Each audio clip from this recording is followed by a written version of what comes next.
Miami से युद्ध और शांति को लेकर सबसे बड़ी बैठक चल रही है। पिछले 3 दिनों से जारी महामंथन अब अपने सबसे निर्णायक मोड़ पर पहुंच गया है। मियामी में चल रहे इस चर्चा का आज तीसरा राउंड है, लेकिन सवाल वही है, क्या दुनिया शांति की ओर बढ़ेगी या सर्वनाश की ओर? मेज पर उम्मीदें तो बहुत हैं, लेकिन जमीनी हकीकत यह है कि इस वक्त बातचीत के रास्ते में 5 बड़ी बाधाएं दीवार बनकर खड़ी हैं। रूस अपनी शर्तों पर अड़ा है और यूक्रेन अपनी संप्रभुता से समझौता करने को तैयार नहीं। इन 3 दिनों की मैराथन बैठक के बाद अब तक सिर्फ एक नतीजा ही सामने आता दिख रहा है, और वो ये कि अगर आज कोई बीच का रास्ता नहीं निकला तो महाविध्वंस को रोकना नामुमकिन होगा। सबसे बड़ा सवाल यही है कि आखिर हल कैसे निकलेगा, अपनी अपनी जिद कौन छोड़ेगा? क्या मियामी की टेबल जंग खत्म करेगी या फिर यहां से दुनिया के महाविध्वंस का एक नया अध्याय शुरू होगा? और इसी से जुड़ी कुछ बड़ी खबरें आपके सामने रखता हूं। मियामी में शांति समझौते पर बैठक, आज बैठक का तीसरा राउंड है और बेहद अहम है ये तीसरा राउंड। तो मियामी से बड़ी खबर है जहां पर शांति समझौते पर बैठक है। आज बैठक का तीसरा राउंड है और यह बेहद अहम है। अब तक की बैठक से कोई हल नहीं निकला। रूस अपनी शर्तों पर अड़ा हुआ है। यूक्रेन रूस में अब तक कोई सीधी बात भी नहीं हुई है।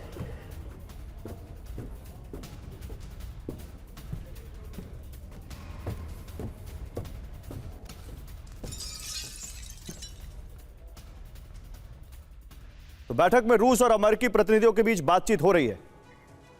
मियामी में हाई प्रोफाइल सीक्रेट मीटिंग चल रही है, जिसमें युद्ध का भविष्य तय करने के लिए सिर्फ चुनिंदा और सबसे ताकतवर चेहरे ही मौजूद हैं। इस बैठक में कोई आम डेलीगेट्स नहीं, बल्कि अमेरिका की तरफ से विदेश मंत्री मार्को रूबियो, ट्रंप के दामाद जैरेड कुशनर और विशेष दूत स्टीव विटकॉफ शामिल हैं। वहीं रूस की ओर से पुतिन के सबसे भरोसेमंद किरिल दिमित्रियेव ने मोर्चा संभाला है। लेकिन बड़ा सवाल यह है कि जिस युद्ध में यूक्रेन पिस रहा है, वहां यूक्रेन और रूस की सीधी बात क्यों नहीं हुई?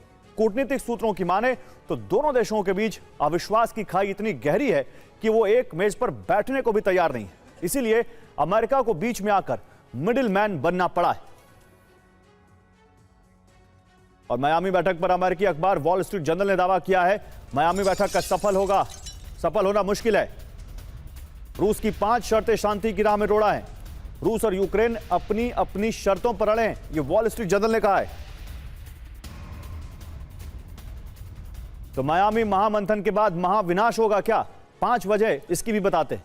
पहली वजह, रूस जिन इलाकों पर कब्जा चाहता है, रूस जिन इलाकों पर कब्जा जता रहा है, यूक्रेन उन्हें अपना बताता है। दूसरी वजह, यूक्रेन नेटो में शामिल होना चाहता है और रूस इसे सुरक्षा के लिए खतरा मानता है। तीसरी वजह, रूस चाहता है कि यूक्रेन की सेना सीमित हो, यूक्रेन पश्चिमी देश मजबूत सेना के पक्ष में।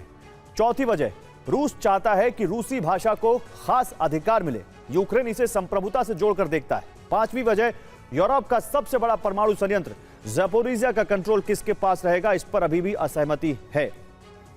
तो मियामी में युद्ध विराम की कोशिशें जारी हैं। इस बीच रूसी राष्ट्रपति ने बड़ा ऐलान किया है। पुतिन ने साफ कहा है कि वो अपने लक्ष्यों को हासिल किए बिना रुकने वाले नहीं हैं। इधर अमेरिका की एक सीक्रेट रिपोर्ट ने यूरोप तक खलबली मचा दी है। रिपोर्ट में दावा है कि पुतिन यूरोप के उन देशों पर रूसी झंडा लहराना चाहते हैं जो एक वक्त सोवियत संघ का हिस्सा थे या फिर उसके प्रभाव में थे। यानी यूक्रेन का रूस में संपूर्ण विलय तो तय है, यूरोप के लिए इसके कहीं ज्यादा खतरा बड़ा है। ये ऐलान है रूसी राष्ट्रपति का, वो घोषणा जिसने यूक्रेन ही नहीं पूरे यूरोप में खलबली मचा दी है।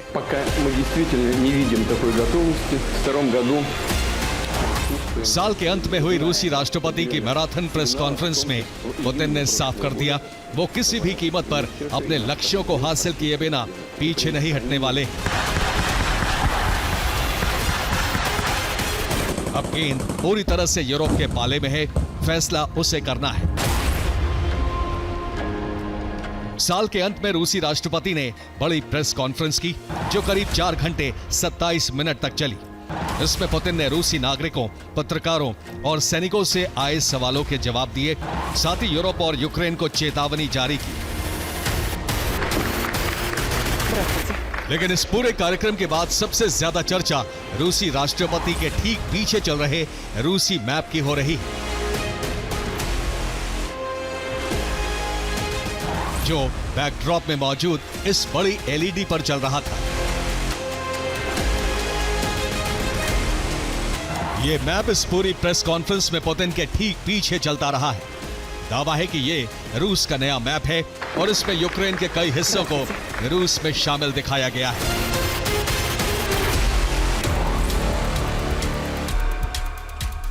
इस पर रूसी भाषा में लिखा था रिजल्ट ऑफ द ईयर 2025, यानी 2025 का नतीजा।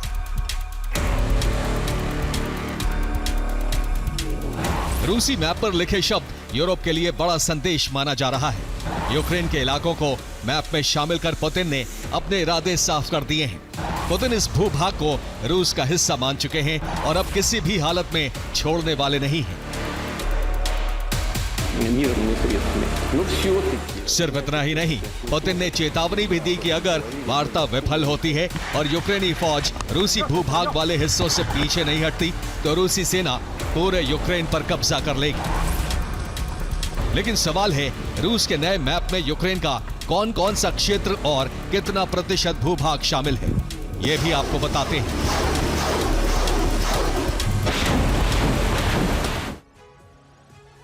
और जेलेंस्की ने दिया 20 पॉइंट का प्लान। त्रिपक्षीय एनएसओ बैठक पर जोर दिया है जेलेंस्की ने। प्लान पर रूस की प्रतिक्रिया नहीं आई है। यूक्रेन अपनी शर्तों पर अड़ा हुआ है। मियामी में जारी रूस यूएस यूक्रेन की बैठक।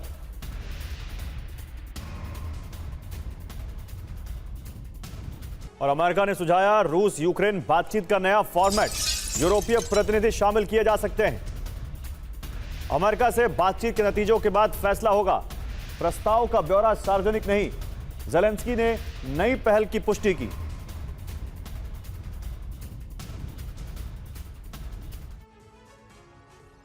तो पुतिन की प्रेस कॉन्फ्रेंस में जो रूसी मैप दिखाया गया उसमें यूक्रेन के कई हिस्सों को रूस में शामिल किया गया है, जिसमें क्रीमिया, डोनेस्क, लुहांस्क, खरसोन और ज़पोरिजिया शामिल है। सबसे अहम बात, मैप में सिर्फ इन इलाकों के वो हिस्से शामिल नहीं हैं जो रूसी सेना के कब्जे में, बल्कि ये पूरे प्रांत रूसी हिस्से के तौर पर दिखाए गए, जो यूक्रेन की भूमि का करीब 18% है।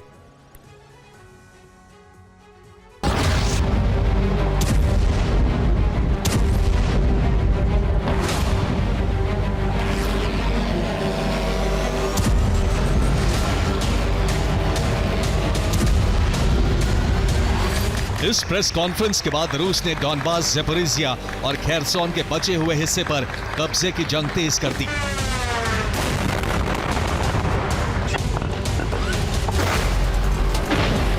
पुतिन के जवान तेजी से आगे बढ़ रहे हैं ताकि वार्ता के आखिरी दौर में पहुंचने से पहले इन सभी क्षेत्रों पर 100% कब्जा किया जा सके।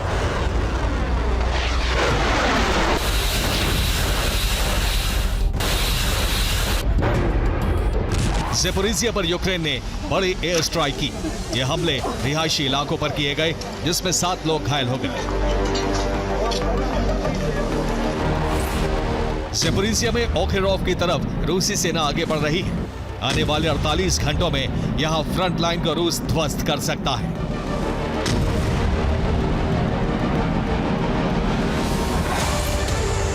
डोनेस्क पर रूस ने MLRS से बड़ा हमला किया।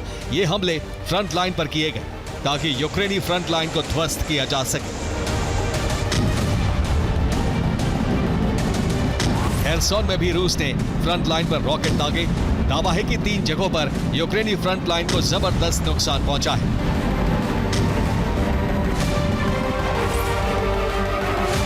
इधर रूस यूक्रेन में आक्रामक है, तो वहीं दूसरी तरफ अमेरिकी खुफिया विभाग ने अपनी रिपोर्ट में यूरोप के लिए चेतावनी जारी की है, जिसमें दावा किया गया है कि पुतिन युद्ध विराम नहीं बल्कि पूरे यूक्रेन पर कब्जा करके नेटो बॉर्डर तक रूस का विस्तार चाहते हैं।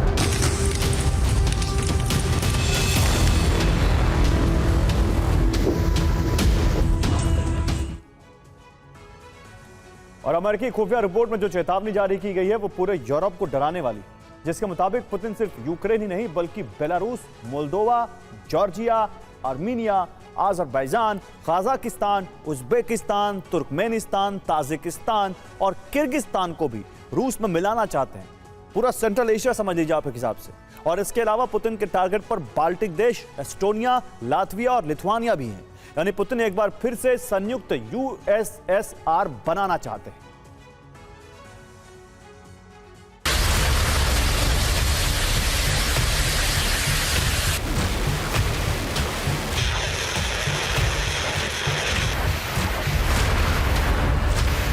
अमेरिकी खुफिया एजेंसियों ने ये चेतावनी ऐसे वक्त पर जारी की है जब बर्लिन के बाद अमेरिका में युद्ध विराम को लेकर बैक टू बैक वार्ता जारी है।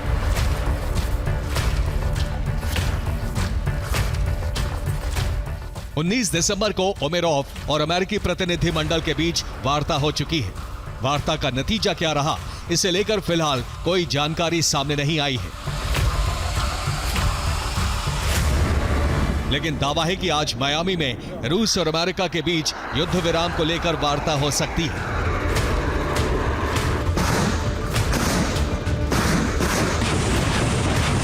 दावा है कि किरिल दिमित्रीव मियामी पहुंच सकते हैं, जहां उनकी स्टीव विटकॉफ और कुशनर से मुलाकात होने की संभावना है, जिसमें मार्को रूबियो भी शामिल हो सकते हैं। ऐसे में माना जा रहा है कि ट्रंप नेटो की सीमा तक रूस के विस्तार का डर दिखाकर युद्ध विराम करवाना चाहते हैं।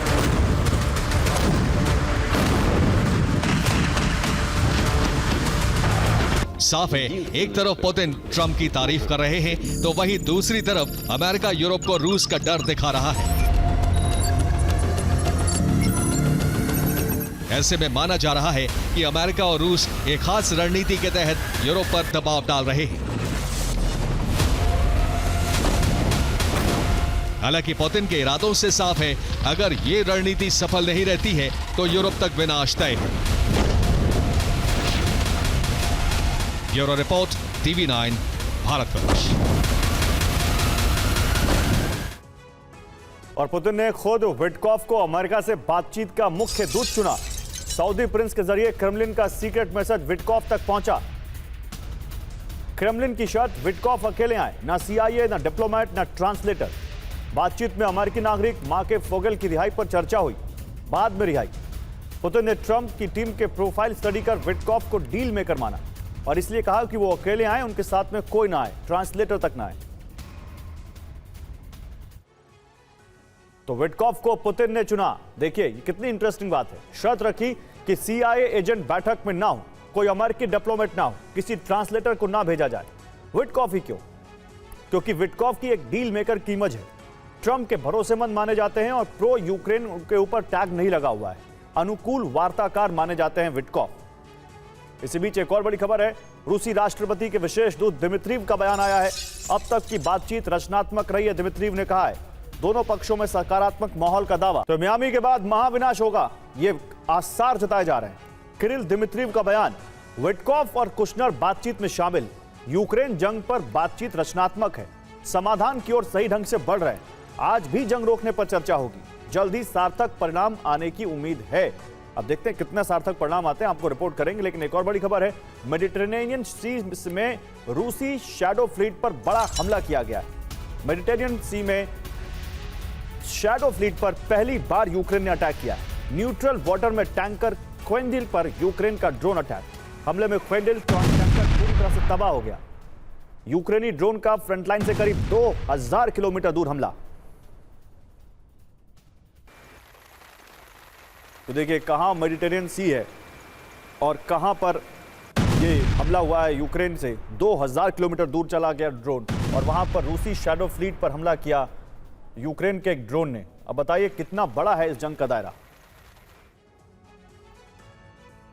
और इसी बीच पुतिन का तेल टैंकर कैसे जला दिखाता हूं मैं आपको। युद्ध का दायरा बढ़ गया है। खबर क्या है, मेडिटेरेनियन सी में रूसी शैडो फ्लीट पर हमला हुआ। समंदर में रूसी टैंकर क्वेंडिल पर ड्रोन अटैक किया गया। भारत से रूस के उस्तलुगा जा रहा था टैंकर। क्वेंडिल टैंकर पुतिन के करीबी आंद्रेई से जुड़ा है। असर क्या हुआ, रूस की ऑयल सप्लाई चेन के लिए एक बड़ा झटका है। काला सागर के बाद भूमध्य सागर में भी अब तनाव बढ़ा है। शांति वार्ता पर हमले का असर पड़ सकता है। और यूक्रेन का रूसी नौसेना पर बड़े हमले का दावा। बुयान युद्धपोत पर हमले का दावा किया है यूक्रेन ने। कैलिबर क्रूज मिसाइलों से लैस है बुयान जहाज। इससे पहले 4 अक्टूबर को भी हमला हुआ था। ओनेगा झील में बुयान जहाज को रोका गया था। यूक्रेन की सीमा से 1000 किलोमीटर दूर था यह जहाज।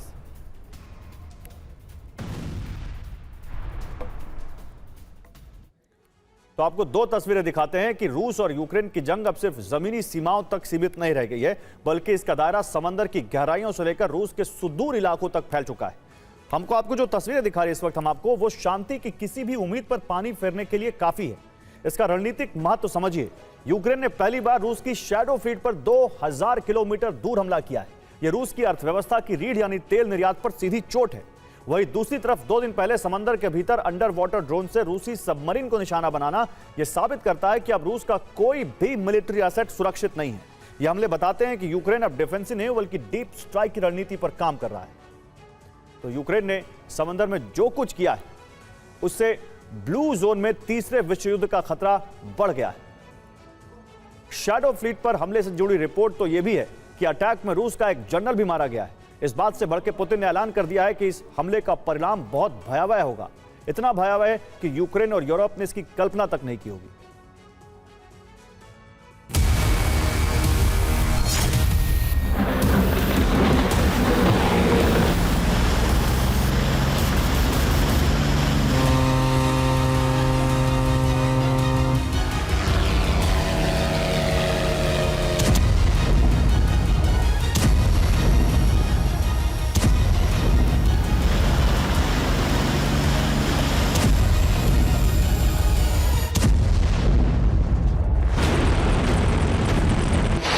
यूक्रेन युद्ध की आग 4 समुद्र और 1 महासागर तक पहुंच गई है। इस जंग का विस्तार काला सागर, कैस्पियन, बाल्टिक, भूमध्य सागर और आर्कटिक महासागर तक हो गया है। अब महायुद्ध का समुद्री फ्रंट किसी भी वक्त खुल सकता है।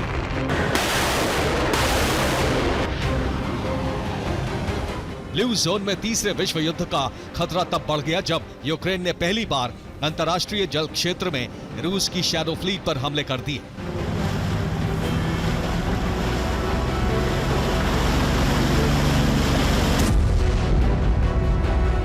रूस के तेल टैंकर पर हमला ग्रीस के पास भूमध्य सागर में हुआ। यूक्रेन ने जिस जहाज पर हमला किया वो रूस की शैडो फ्लीट का हिस्सा था। क्विंडल नाम के इस टैंकर पर ओमान का झंडा लगा था। यूक्रेनी खुफिया एजेंसी ने टैंकर पर सीबीबी ड्रोन से अटैक किया। हमले में न सिर्फ शिप जल गया बल्कि रूस के एक जनरल के मारे जाने की भी रिपोर्ट है।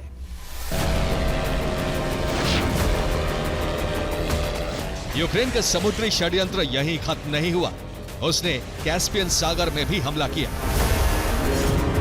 कैस्पियन सागर में यूक्रेन ने रूस के ऑयल प्लेटफॉर्म को टारगेट किया। हमले में रूस की ऑयल रिच को नुकसान पहुंचा है। यूक्रेन के इन हमलों से रूस बुरी तरह भड़क गया है। रूस के क्रोध की वजह यह है कि अब यूक्रेन अंतर्राष्ट्रीय जल क्षेत्र में हमले कर रहा है।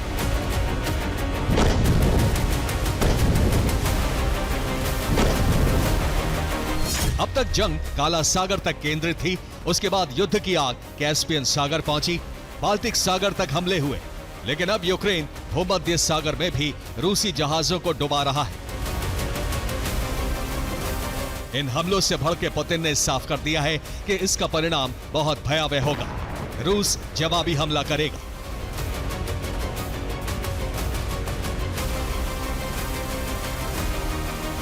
पुतिन के इसी बयान के बाद माना जा रहा है कि रूस समुद्र में खतरनाक सैन्य अभियान शुरू कर सकता है। यह अभियान न सिर्फ यूक्रेन के बल्कि संपूर्ण यूरोप के खिलाफ होगा। ब्लू जोन में बारूदी जलजले का खतरा उस वक्त बहुत बढ़ गया जब रूस ने एक साथ कई समुद्र में तैनाती कर यूरोपीय देशों को घेर लिया।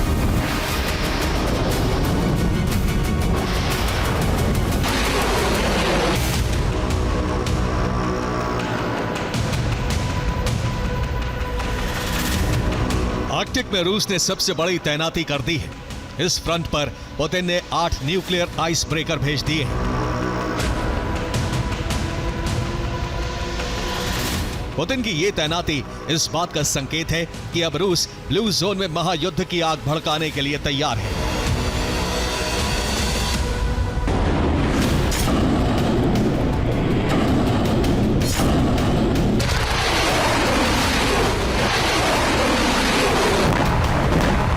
रूस ने न सिर्फ युद्धपोतों और पनडुब्बियों का निर्माण तेज कर दिया है बल्कि यूरोप के आसपास उनकी तैनाती भी करने लगा है।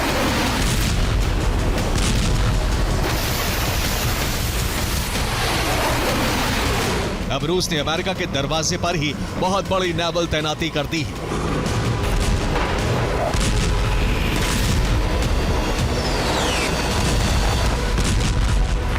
पुतिन ने सिर्फ आर्कटिक में ही नहीं बल्कि यूरोप के आसपास कई समुद्रों में नेवल तैनाती कर दी है। रूसी नौसेना की इन्हीं गतिविधियों की वजह से ब्लू जोन में तीसरे विश्व युद्ध का फ्रंट खुलने की आशंका बहुत बढ़ गई है।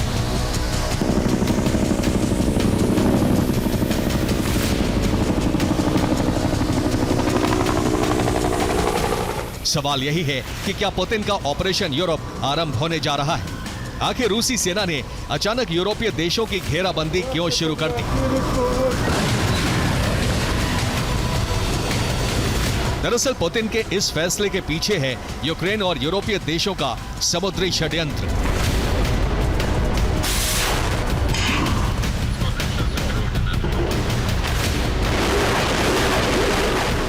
यूरोप की मदद से यूक्रेन समुद्र में लगातार रूसी जहाजों पर हमले कर रहा है। इसी बात से भड़के पुतिन और उनके वॉर कमांडर्स ने ब्रिटेन, जर्मनी और फ्रांस समेत यूरोपीय देशों की घेराबंदी शुरू कर दी है।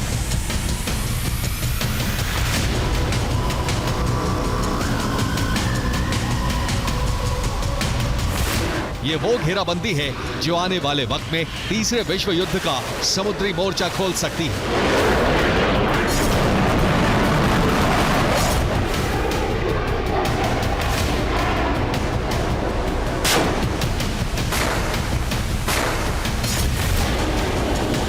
रूस और यूक्रेन में सबसे भीषण लड़ाई काला सागर में हो रही है। यूक्रेन के टारगेट पर रूस की शक्तिशाली ब्लैक सी फ्लीट है। यूक्रेन ब्लैक सी फ्लीट पर हमले कर उसे कमजोर करने का प्रयास कर रहा है। ब्लैक सी में यूक्रेन ने रूस के पेट्रोल बोट को तबाह कर दिया। इतना ही नहीं, यूक्रेन ने रूस के एक युद्धपोत को भी टारगेट करने का प्रयास किया। यूक्रेन ने सेवेस्तोपोल में ब्लैक सी फ्लीट की सुरक्षा में तैनात एयर डिफेंस सिस्टम को भी ध्वस्त कर दिया। इसी नुकसान से भड़के पुतिन ने अब यूरोप को सबक सिखाने का प्लान तैयार कर लिया है। सवाल यही है कि आर्कटिक में नेवल तैनाती के बाद अब क्या पुतिन यूरोप पर विनाशक हमले करने जा रहे हैं? पुतिन का रुख तो इसी तरफ इशारा कर रहा है। Bureau report, TV9 Bharatvarsh.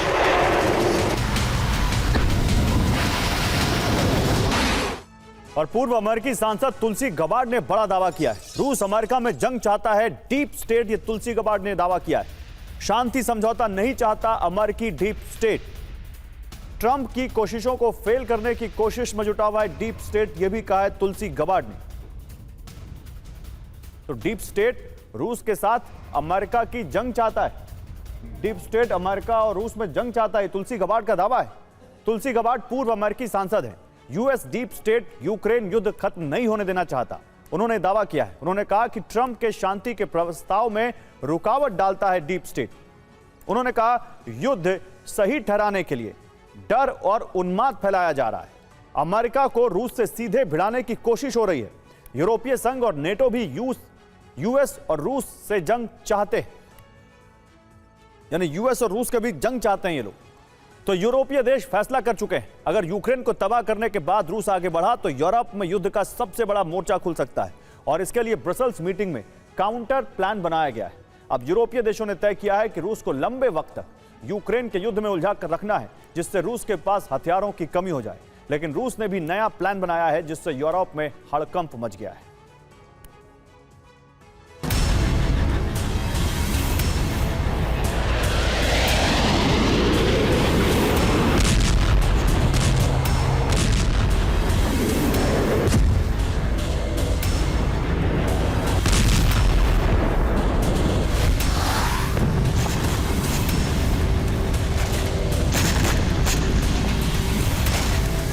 Brussels meeting भी बेनतीजा रही, लेकिन उससे संकेत मिल गया है कि अब कभी भी यूरोप धधक सकता है।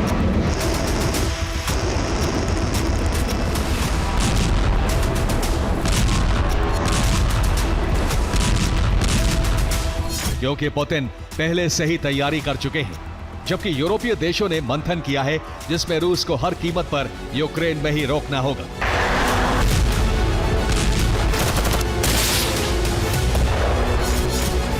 जो नया प्लान बनाया जा रहा है, उसके मुताबिक रूस को यूक्रेन युद्ध में फंसा कर रखा जाएगा।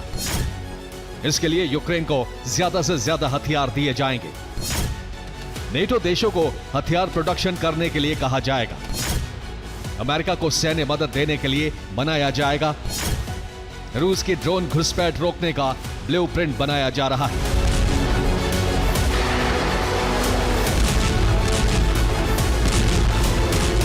इसके अलावा रूस की सीज संपत्ति से यूक्रेन को फंडिंग करने की तैयारी है। हालांकि इसे लेकर यूरोपीय देशों में मतभेद सामने आ चुके हैं। बावजूद इसके इतना तय है कि रूस की घेराबंदी की जाएगी। इसके लिए ब्रिटेन इंटेलिजेंस इनपुट दे रहा है।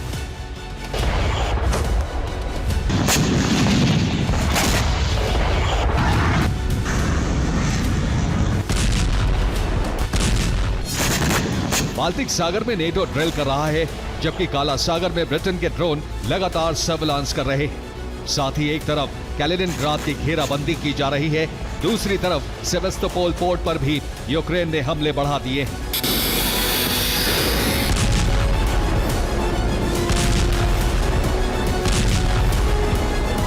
ज़ेलेंस्की ने ट्रंप का प्रस्ताव ना मानकर पुतिन का गुस्सा बढ़ा दिया है।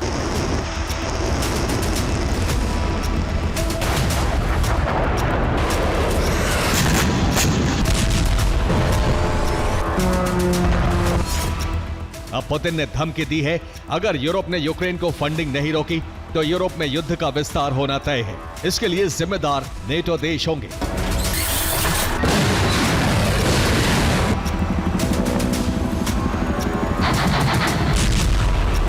रूस की धमकी कोरी नहीं है, इसका ट्रेलर भी दिख गया है। यूरोपीय देशों में ड्रोन घुसपैठ हो रही है, जिन्हें मार गिराने का आदेश दिया जा चुका है। रूस अभी भी नहीं रुका है।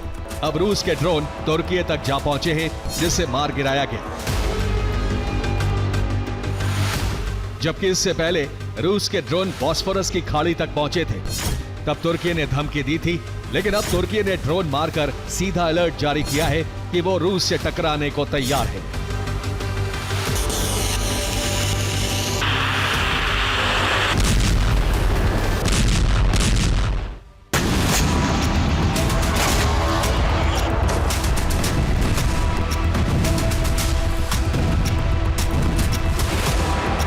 तुर्की ने दावा किया है कि रूस का ड्रोन मिलिट्री इंटेलिजेंस इनपुट के लिए पहुंचा था। हालांकि इससे पहले भी मरमरा सी तक रूस के सर्विलांस ड्रोन पहुंचे हैं।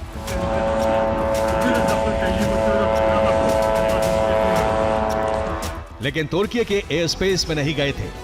तुर्की की धमकी पर रूस ने कोई प्रतिक्रिया नहीं दी है, लेकिन इतना तय है कि नेटो देश तुर्की से संबंध बिगड़ सकते हैं।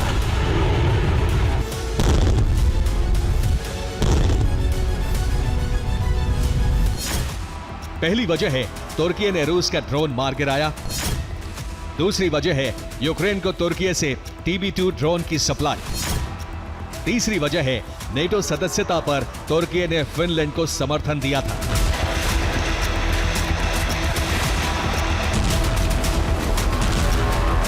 जबकि तुर्की यूक्रेन पर रूस के ऑपरेशन का विरोध भी करता रहा है।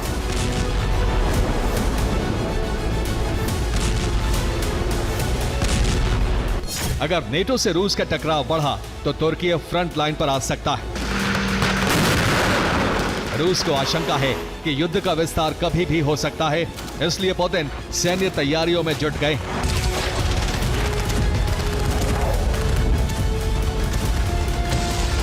आर्कटिक से लेकर बाल्टिक तक मिसाइल साइलो वॉर रेडी कर दिए हैं, जबकि न्यूक्लियर सबमरीन भी बाल्टिक में तैनात की है। लेकिन सबसे बड़ा कदम बेलारूस में उठाया है, जहां ऑरेस्टिक लगाकर बता दिया है कि रूस कभी भी परमाणु मिसाइल से हमले कर सकता है। रूस के न्यूक्लियर बेस कैलिनिनग्राड की घेराबंदी में जुटे हैं, क्योंकि वहां रूस ने परमाणु हथियारों की तैनाती की हुई है।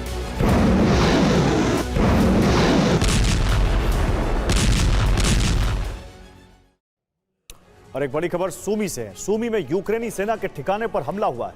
हमले में यूक्रेनी सेना की कई गाड़ियां तबाह हो गई। रूसी सेना ने मोर्टार से विध्वंसक हमला किया।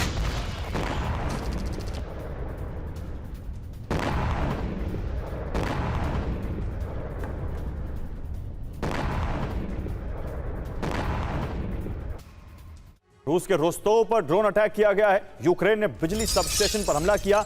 हमले से रोस्तोव में बिजली सप्लाई ठप हो गई।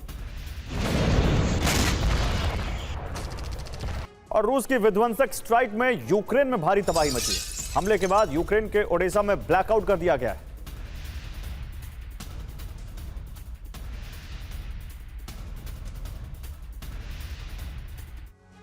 तो रूस यूक्रेन को लैंड लॉक्ड नेशन बनाने का ऑपरेशन छेड़ चुका है। अजोव सागर में यूक्रेन का कनेक्शन कर चुका है, क्योंकि डोनेट्स्क प्रांत के बर्दियांस्क और मारियोपोल पोर्ट पर रूस ने कब्जा कर लिया है। अब यूक्रेन की सबसे बड़ी पोर्ट सिटी ओडेसा पर कब्जे की जंग तेज कर दी गई है।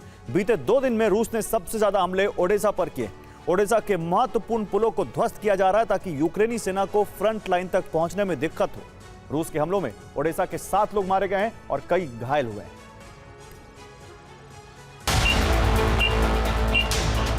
Внимание, расчет, пуск!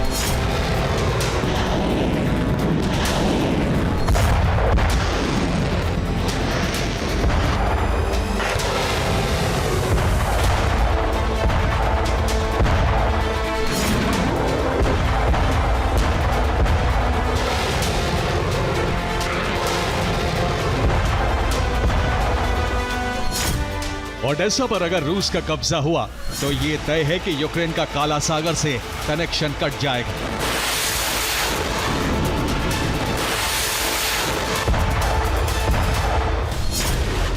क्रीमिया के लिए एक सुरक्षित बफर जोन बन जाएगा और यूक्रेन सिर्फ जमीन से घिरा हुआ एक देश बनकर रह जाएगा।